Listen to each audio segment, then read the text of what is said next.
Hey guys, it's Quickie Baby, and today Grimly of the EU server is going to be showing you some fantastic Chaffee gameplay. Now he's going to be playing Redshire old school. And what I mean by that is that light tanks frequently, in the past, before the map changes to Redshire, would like to try and dominate this central ridgeline.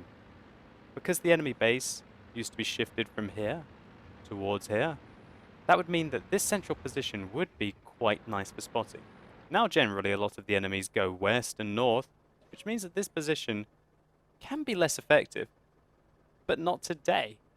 Grimly is going to show you can still do some fantastic work in this bush location. He's using binoculars and a camo-net on his Chaffee, which means that he has exceptional view range, up to the 445 meter maximum. Now he's spotting a KV-1S, a VK, a KV-1, T-50, he's lighting up half of the enemy team, and one of the most dangerous vehicles on the enemy team, the T-29. Immediately, he got the scout taken out. The scout thought, hey, I'm going to do the scouting role, but not today. Before he even went up into that bush, he was already spotted by Grimly. Now, a T-29 in a Tier 7 matchup, that is a devastating tank. And Grimly has forced him into hiding in the riverbed, because he's using his team, who are camping up here, to get fire down onto the opponents. Now in the replay description, Grimly says that he uses the auto-aim a lot, because I believe he's got the perk, designated target I think it is, which means that if he keeps his reticule focused over the enemy tank, they will remain spotted for an extra 2 seconds. That can be a useful little perk for a scout. Something that I really want to try and focus on in my Chaffee when I can get a better skill crew, or even in my Type 64 crew. But Grimly has a very nice matchup here for the Chaffee. Now, if you're unfamiliar with the Chaffee, then you might not understand that this little Tier 5 light tank can meet Tier 10 vehicles. So when it gets into this kind of a matchup, where there are some Tier 5s, some Tier 6s, and quite a few Tier 7s. That means that its 76mm can be all the more devastating. But we're going to see more about that later on in the replay. Right now, Grimly is using great awareness and his experience as a light tank driver to know when it's time to pull back. I.e., the T-29 was getting close to him, and he does have 6th sense, so he hasn't even been spotted yet. He fired in several shells towards the T-49. A very dangerous player who's already racked up 2 kills, and he is spotted for the first time in the game. He needs to quickly get some speed up, avoid any fire that could be coming in, and use these buildings to remain hidden from the enemy, because if the Chaffee gets shot out, it is certain doom for this little tank. Now he sees that his team only has a PZSFL guarding the western flank, and that AMX-12T is absolutely going to town on him. And oh my word, now there's an Su-122-44, a Tier 7 premium Soviet tank destroyer, putting pressure up on the PZSFL as well. Good job there by the Su-122-44, and this is dangerous. A Chaffee going headfirst into an Su-122-44. He dodges the shell by the Su-122-44 really well there, and sees that he now wants to kill the ELC AMX. The Su-122-44 donks his shell against the ELC AMX, and Grimly manages to take him out with the Tier 5 French light tank. So this game is really close right now. Just looking at the situation, most of his team are camping up on here. He has an ELC getting some vision, a Hellcat getting vision on the east of the map, and now a Tiger tank on full health, a Tier 7 German vehicle, one of the best tanks in this matchup, has been spotted just to his flank.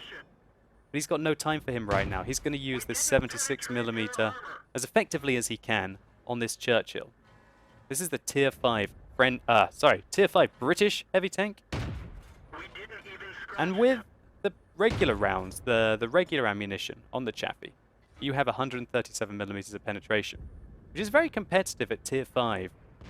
But really, when you start to get up towards tier 8 and tier 9 and especially tier 10, these regular rounds, unless you can get the flank or the rear of the enemy vehicle, are going to be very ineffective. Which is why most Chaffee drivers will take a large dose of APCR. However, not Grimly. He has 3 APCR rounds.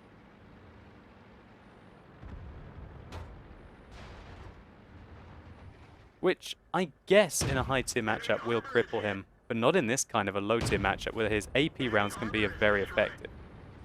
So he takes out the T-49 there, got his revenge on him from the beginning of the game.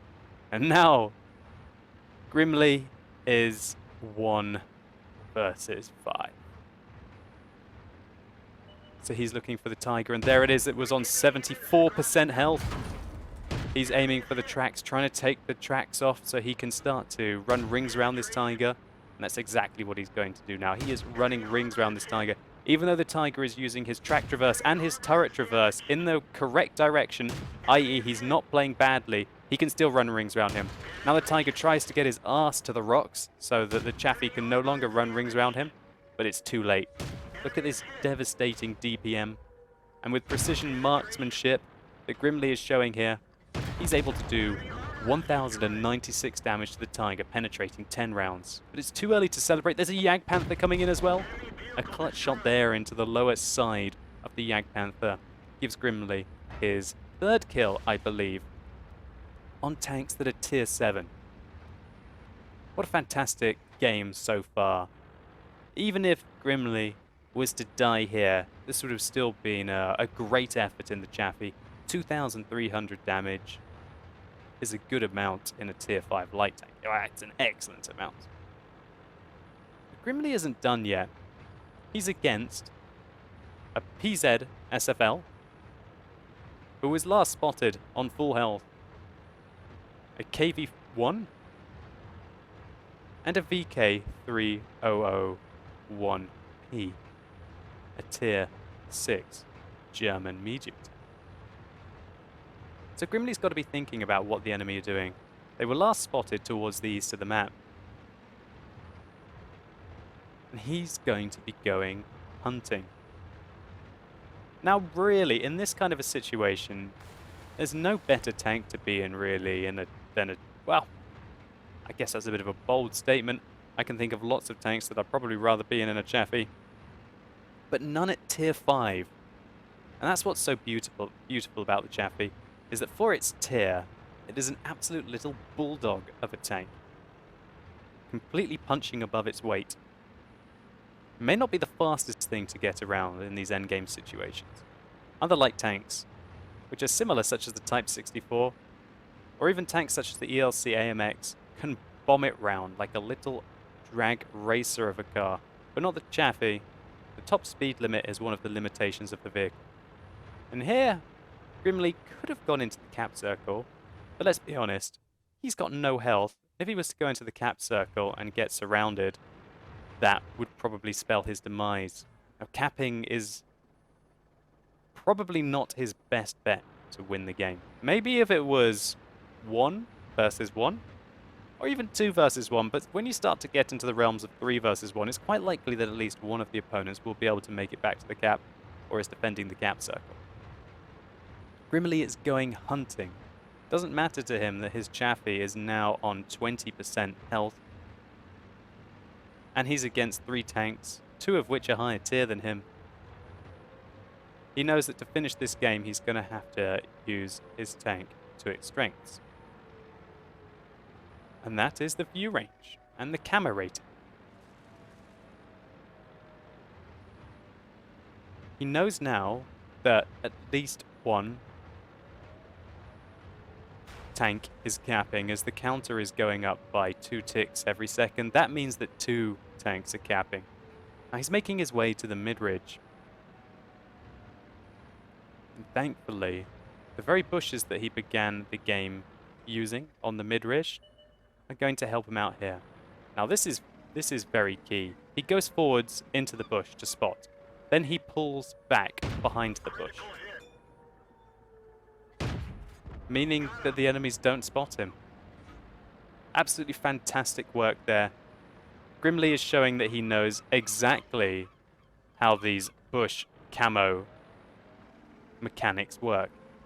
Once you go, I think it's 15 meters behind the bush, when you fire, you don't actually negate the camo of the bush, which allowed him to go in there and to pick off 2 enemy tanks, remaining completely unseen. What a fantastic play there.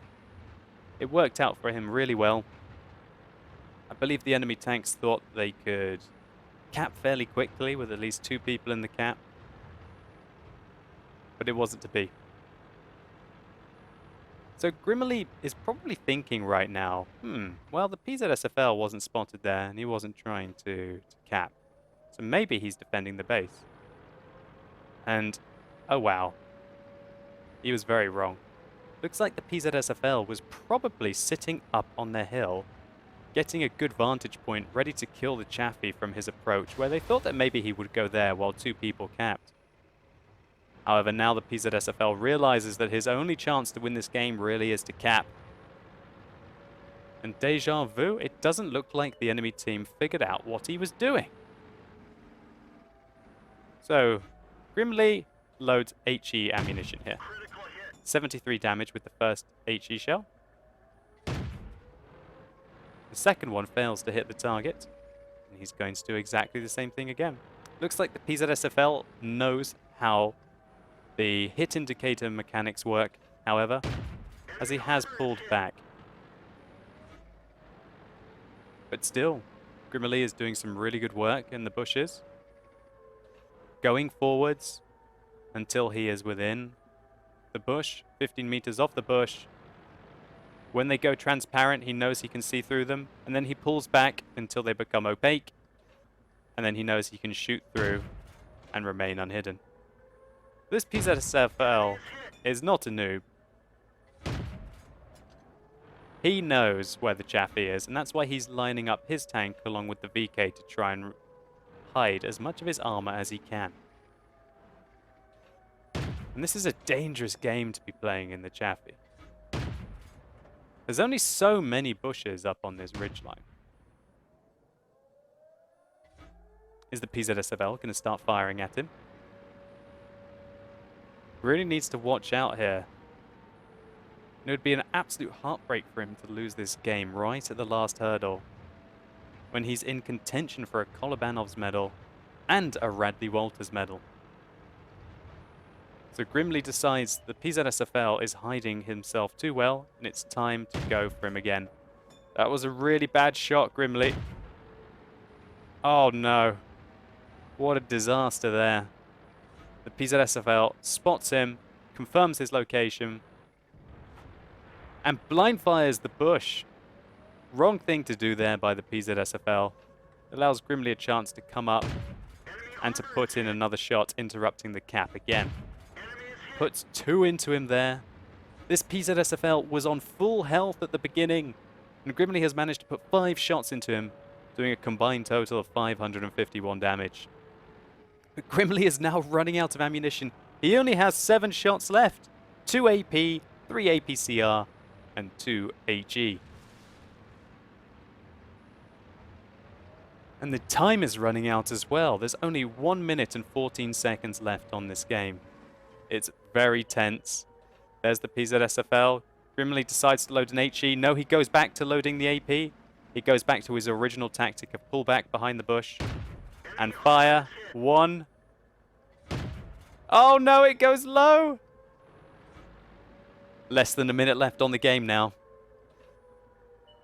He spots the PZSFL. Pulls back behind the bush again. Great work.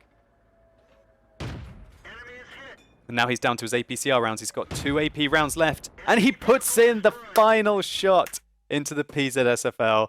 What a fantastic end to the game. Showing us that you don't have to be the biggest tank in the matchup, and you don't have to have the biggest gun in the matchup.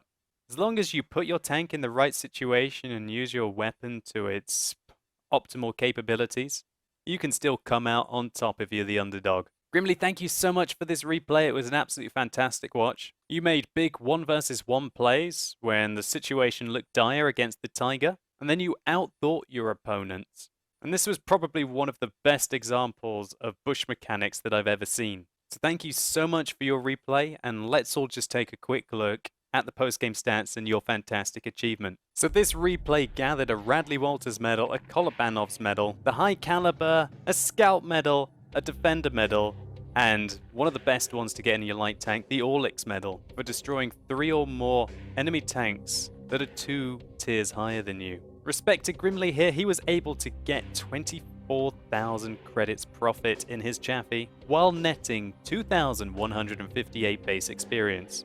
He fired nearly every shot that he had, of which he hit 40 and penetrated 36, achieving 3,500 damage. Now he only took 2 hits that game, which left him crippled at the end, but that didn't stop him from achieving that Kolobanov's medal. Standing alone against 1 versus 5 is always impressive, especially so when they're all massively higher tier than you.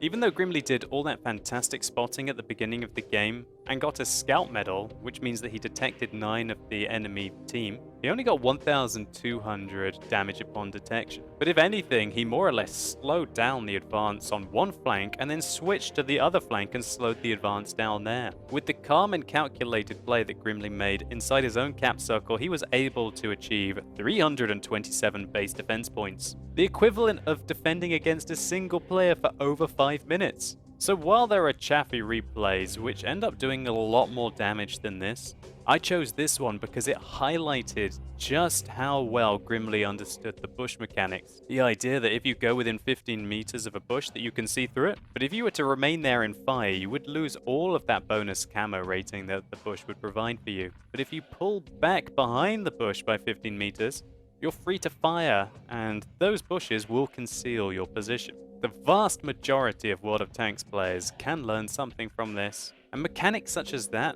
are one of the key tools that you can use to overcome more powerful opponents. Again, Grimly, thank you so much for this replay. It was an awesome watch. I really appreciated it, and I'm sure everyone else did as well. So I hope you guys enjoyed this video. If you did, please consider rating it down below. It really helps the channel out. And let me know in the comments what you thought about Grimly's play and the Chaffee in this video. Was this perhaps the best use of bush mechanics that you've seen? Or do you think he just got lucky to be in the right situation at the right time? If watching this video has tickled your fancy in the Chaffee, then click over here and you can see a full tank review on this little tier 5 beast. It's got to be one of my favorite tanks in the game at the moment. Anyway, as always guys, thank you so much for watching. You've been epic and hopefully I'll see you soon.